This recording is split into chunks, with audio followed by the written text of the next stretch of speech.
Assalamu alaikum. Today I have chosen to speak on a very serious and important topic, floods in Pakistan. Floods are one of the most destructive natural disasters in the world, and unfortunately Pakistan faces them almost every year. The word flood means the overflowing of water onto normally dry land, caused mainly by heavy rains melting glaciers or rivers overflowing their banks. While floods occur in many countries, the situation in Pakistan is far more alarming because of our geography, our monsoon rains, and the lack of proper planning to deal with them. Ladies and gentlemen, Pakistan is blessed with the great Indus River system, but this blessing often turns into a curse during the rainy season. From July to September, the monsoon brings heavy rainfall, and our rivers and canals cannot handle the excess water. This leads to devastating floods. In addition, melting glaciers in the northern areas due to rising temperatures also increase the flow of water into rivers. Climate change has made the problem even worse. As rains are becoming heavier and more unpredictable, the effects of floods in Pakistan are extremely destructive. First and most tragically, floods take away precious human lives. Every year, hundreds of people drown, get injured, or fall sick due to waterborne diseases. Thousands of families are displaced from their homes. Imagine the pain of a child who loses his parents in the flood, or the suffering of a mother who has no shelter for her children. It is heartbreaking. Secondly, floods destroy our agriculture. Pakistan is an agricultural country, and most of our people depend on farming. When floodwaters cover fields, they wash away crops of wheat, rice, cotton, and sugarcane. This not only causes food shortages, but also affects the economy of the entire nation. Farmers lose their source of income, and the country has to import food at high prices. Thirdly, floods damage infrastructure. Roads, bridges, railway tracks, and schools are washed away by powerful water currents. Electricity supply is interrupted, and communication systems break down. This makes rescue and relief efforts even more difficult. After the floods, it takes months and sometimes years to rebuild what has been destroyed. Respected audience, the floods of 2010 and 2022 are clear examples of how destructive this disaster can be. In 2010, about 20 million people were affected, and in 2022, almost 1/3 of Pakistan was underwater. The images of submerged villages, stranded families, and helpless children shook the whole world. International organizations and friendly countries sent aid, but the damage was so huge that recovery is still incomplete. Now the question arises, what should we do? Floods may be a natural disaster, but their effects can be reduced if we prepare properly.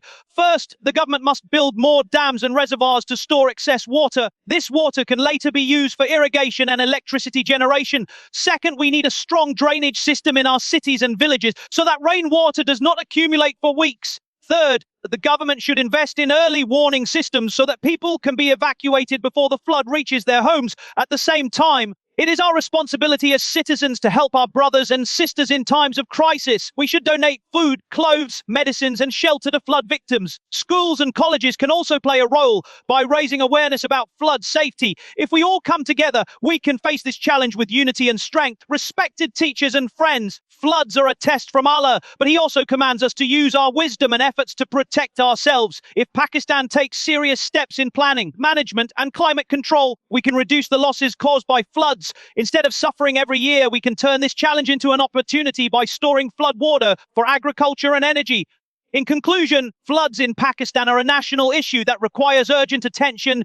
They destroy lives, property, and our economy, but with proper planning, unity, and responsibility, we can overcome this disaster. Let us pledge today that we will play our part in helping flood victims and in spreading awareness about this serious problem. Today, I stand before you to speak about a tragedy that returns again and again to our beloved homeland, the floods of Pakistan. Every year when the monsoon clouds gather, millions of people in Pakistan pray for rain, farmers pray for water for their fields, and citizens pray for relief from the summer heat. But sometimes, these rains do not bring relief, they bring disaster. When the rivers rise beyond their limits and when the drainage systems collapse, villages are swallowed, houses are drowned, and families are left helpless. This is the sad reality of floods in Pakistan. Dear audience, floods are not new to our country. Our geography makes us highly vulnerable. The mighty Indus River and its tributaries pass through the length of Pakistan, and when there is heavy rainfall or sudden glacier melting, the river cannot contain the excess water. This results in overflow and large-scale flooding. The monsoon rains, combined with poor management, make this problem worse every single year. Let us reflect on the destruction caused by floods. The first and most painful effect is the loss of human lives. Innocent men, women, and children are swept away in the water. Thousands are left homeless. Families are separated. Many spend days without food, shelter, or medical help. These scenes are heartbreaking and should awaken our sense of responsibility. Secondly, floods destroy crops and livestock. Pakistan's economy depends largely on agriculture. When crops like wheat, cotton, rice, and sugarcane are destroyed, the loss is not only for the farmer, it is for the whole nation. Food shortages arise, inflation increases, and poverty deepens. In 2022, for example, millions of acres of fertile land were submerged, creating an economic crisis from which the country still suffers today. Thirdly, the damage to infrastructure is beyond imagination. Roads are washed away, bridges collapse, electricity poles fall, and entire villages disappear under muddy water. Schools and hospitals are destroyed, forcing children to stop their education and leaving the sick without treatment. Rebuilding this infrastructure requires years and billions of rupees, which puts even more burden on our struggling economy. Respected teachers and students, many of you must remember the 2010 floods. At that time, nearly 20 million people were affected, making it one of the worst natural disasters in Pakistan's history. Again, in 2022, we witnessed unimaginable destruction, where 1/3 of the country was submerged. These disasters were so huge that international media described Pakistan as a country underwater. Now, the important question is, what can be done? Should we simply wait for the next flood, or should we take action? Firstly, the government must invest in building large and small dams. These dams can store excess floodwater and use it later for irrigation and electricity. Secondly, there should be proper drainage systems in cities and villages to prevent urban flooding. Thirdly, strong flood forecasting and early warning systems should be established. If people are warned in time, thousands of lives can be saved. But it is not only the government's responsibility. Each of us has a role to play. As citizens, we must not throw garbage in drains and rivers, which blocks the flow of water. As students, we can raise awareness, collect donations, and volunteer in relief activities. As a nation, we must stand united in times of crisis, because unity is our greatest strength. Respected audience, floods are indeed a test from Allah Almighty, but Islam teaches us that along with prayer, we must also take practical steps. If we plan wisely, we can turn floods into a blessing by storing the water for our future needs. If we remain careless, floods will continue to wash away our dreams year after year. In conclusion, I would say that floods in Pakistan are not just a natural disaster. They are a challenge to our unity, our planning, and our sense of responsibility. Let us work together, government and people, young and old, to protect our homeland from this recurring tragedy. With awareness, planning, and unity, we can save lives, protect our agriculture, and secure the future of Pakistan. The topic I am going to speak on today is floods in Pakistan. This issue is not only a matter of natural disaster, but also a test of our nation's planning, governance, and responsibility. Floods are one of the most destructive challenges Pakistan faces almost every year, and their impacts are long-lasting. Dear audience, a flood is the overflow of water that submerges land which is normally dry. In Pakistan, floods are mostly caused by heavy monsoon rains, sudden glacier melting, and overflow of rivers. Unfortunately, due to poor infrastructure and lack of preparedness, these natural events often turn into national tragedies. Let us examine the effects of floods in our country. The first and most obvious impact is on human life. Each year, floods take away hundreds of lives. Entire families are washed away. Children are orphaned and parents lose their loved ones. The survivors often live in temporary camps without proper food, clean drinking water, or medical treatment. The spread of diseases such as cholera, malaria, and diarrhea makes their suffering even worse. Secondly, floods cause massive damage to our economy. Pakistan is an agricultural country, and agriculture is the backbone of our economy. Floods destroy crops, farmland, and livestock, leaving farmers helpless. Crops like rice, cotton, and sugarcane, which contribute heavily to our GDP, are washed away in minutes. This leads to food insecurity, inflation, and unemployment. The cycle of poverty becomes stronger, and it takes years to recover from these losses. Thirdly, floods damage our infrastructure. Roads, railways, bridges, schools, and hospitals are destroyed, isolating communities from rescue and relief operations. After every flood, the government has to spend billions of rupees on rebuilding, which slows down development projects in other areas. In this way, floods not only cause immediate destruction, but also block the progress of the entire nation. Respected teachers and friends, the floods of 2010 and 2022 serve as painful reminders. In 2010, almost 20 million people were affected, and nearly 33 million people suffered when 1/3 of Pakistan went underwater. The images of displaced families, hungry children, and destroyed homes shook the conscience of the world. International aid was given, but recovery has still not been completed. These disasters clearly show that Pakistan cannot afford to remain unprepared any longer. Now the question arises, what solutions can we adopt? Firstly, the construction of dams and reservoirs is the most effective solution. By storing excess water, we can prevent floods and also use that water for agriculture and electricity generation. Secondly, Pakistan needs a modern drainage and sewerage system, especially in urban areas. Cities like Karachi and Lahore often face urban flooding due to blocked drains, which makes the situation even worse. Thirdly, early warning systems must be improved. If people are informed in advance, lives can be saved through timely evacuation. Furthermore, public awareness is equally important. Many people living in flood-prone areas do not know how to respond when floods come. Schools, mosques, and media can play a vital role in educating people about safety measures. In addition, afforestation should be encouraged because trees reduce soil erosion and slow down the flow of floodwater. Dear fellows, floods are indeed a natural disaster, but the scale of destruction we face is the result of human negligence. If we manage our resources wisely, build proper infrastructure, and take preventive measures, we can reduce the damage significantly. The choice is ours. Either we continue to suffer year after year, or we learn to live smartly with nature. In conclusion, I would say that floods in Pakistan are not only a natural challenge, but also a test of our unity, planning and determination. With strong leadership, scientific planning, and active participation of citizens, we can transform floods from a disaster into an opportunity for water storage and development. Let us all pledge to play our role in making Pakistan safe, strong, and prepared for the future. Every year when the rainy season begins in Pakistan, millions of hearts beat with both hope and fear. Hope for rain to give life to our crops and rivers. Fear that the same rain may bring with it destruction in the form of floods. Today, I want to speak about a tragedy that has touched every corner of our beloved homeland, the floods of Pakistan. My dear audience, floods are not just a natural disaster for us. They are a human tragedy. They wash away not only homes and crops, but also dreams, hopes, and futures. Whenever floods strike, we see villages drowning, schools collapsing, and families left under the open sky with nothing but sorrow in their eyes. The images of helpless mothers carrying their children through waist, deep water, of farmers watching their fields sink, and of children crying for food should shake the conscience of every Pakistani. The floods of 2010 and 2022 are unforgettable chapters in our history. In 2010, nearly 20 million people were affected. In 2022, 1/3 of the country went underwater and more than 33 million people suffered. Imagine 33 million. That is more than the population of many entire countries. These floods destroyed houses, damaged farmland, killed livestock, and left millions without food, clean water, or shelter. The losses were not counted only in rupees. They were counted in lives, in tears, and in suffering. Dear teachers and friends, floods strike at the very roots of Pakistan. Being an agricultural nation, our economy depends heavily on crops and livestock. But floods destroy wheat, rice, sugarcane, and cotton, leaving farmers hopeless and the nation dependent on costly imports.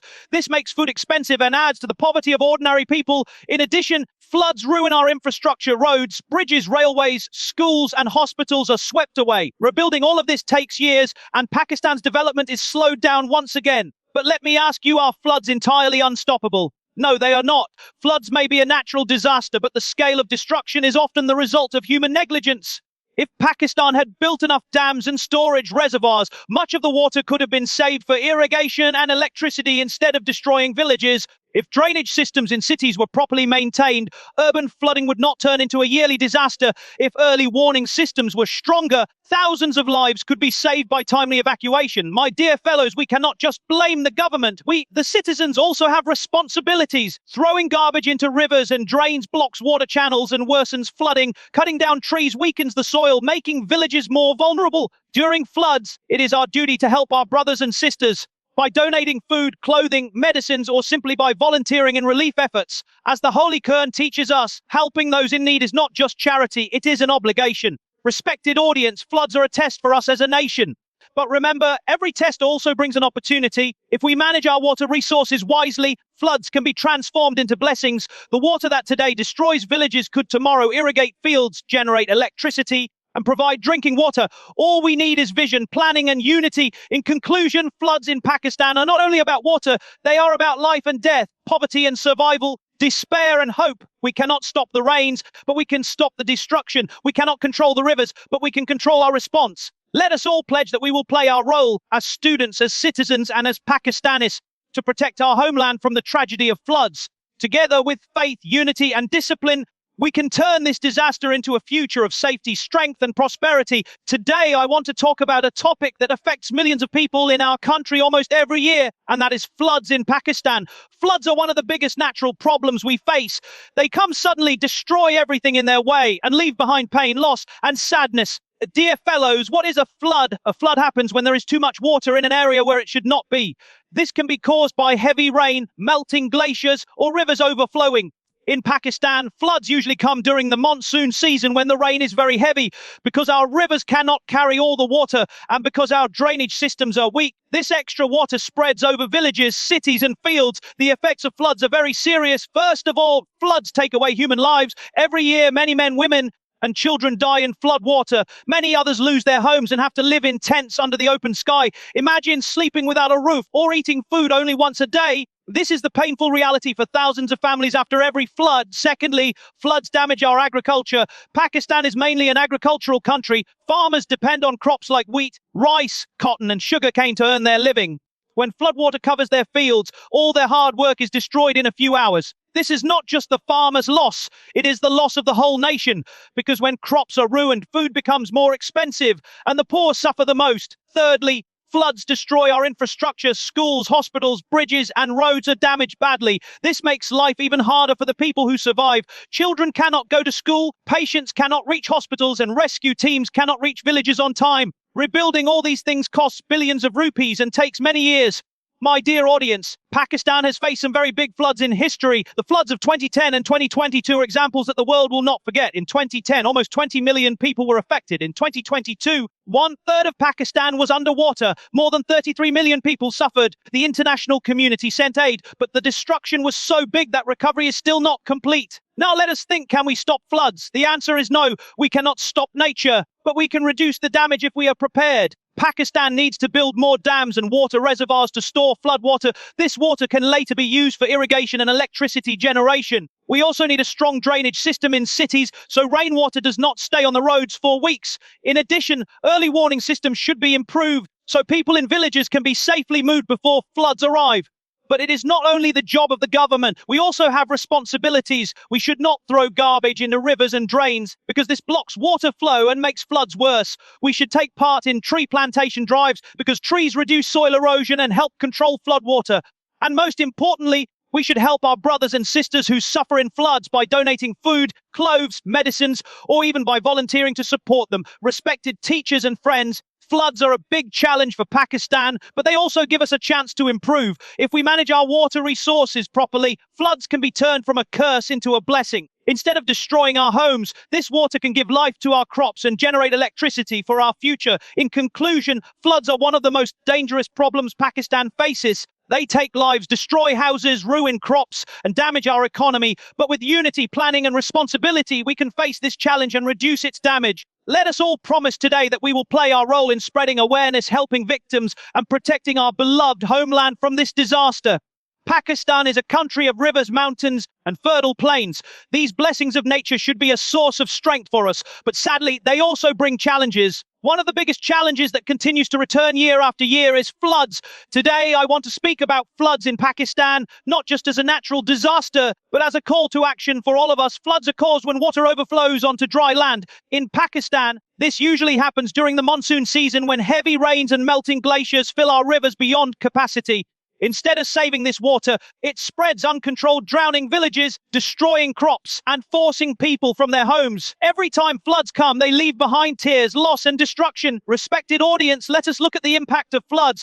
First, the loss of human lives is the most painful. Families are torn apart, children are left hungry and sick, survivors are forced to live in tents with little food, no clean water, and no proper medical care. This is not just a statistic, it is a human tragedy. Second, floods damage Pakistan's economy. Agriculture is the backbone of our country, but floods wash away crops and livestock. Wheat, rice, and cotton fields disappear under muddy water, leaving farmers with nothing. This creates food shortages and increases poverty. When agriculture suffers, the entire economy suffers. Third, floods destroy our infrastructure. Roads, bridges, schools, and hospitals collapse. Electricity and communication systems break down. Rebuilding them takes years and billions of rupees. Each time our progress as a nation is pushed back. Honorable teachers and friends, we must not forget the great floods of 2010 and 2022. In 2010, almost 20 million people were affected. In 2022, 1/3 of the entire country was underwater and more than 33 million people suffered. International aid was given, but it was not enough to heal the wounds. These disasters were a clear reminder that Pakistan needs to act, and act now. Now comes the most important part. What should we do? First, Pakistan must build more dams and reservoirs. These will not only control floods, but also provide water for irrigation and electricity. Second, drainage systems must be improved in both cities and villages. We cannot allow rainwater to stay on the roads for weeks. Third, modern early warning systems are needed. People should be informed in time so they can move to safety. But, dear fellows, it is not only the responsibility of the government. Each of us has a duty. We must stop throwing garbage into drains and rivers. We must take part in tree plantation campaigns because trees slow down floods and protect the land. And when disaster strikes, we must help our brothers and sisters with donations, volunteer work, and awareness campaigns. Floods are a test from Almighty, but tests are not meant to break us. They are meant to make us stronger. If we face this challenge with unity, faith, and planning, we can turn floods into an opportunity. The same water that destroys today can give us energy and food tomorrow if we manage it wisely. Respected audience, let us not wait for the next tragedy. Let us prepare today. Let us build a Pakistan that is safe, strong, and ready for any challenge. A Pakistan where floods are not a curse, but a blessing. A Pakistan where no child cries for food, no farmer loses his crops, and no family sleeps under the open sky after the rains. In conclusion, floods in Pakistan are not just about water, they are about our future. Together, with responsibility, unity, and determination, we can protect our homeland. Let us pledge today that we will rise above negligence and play our part in making Pakistan safe from the destruction of floods.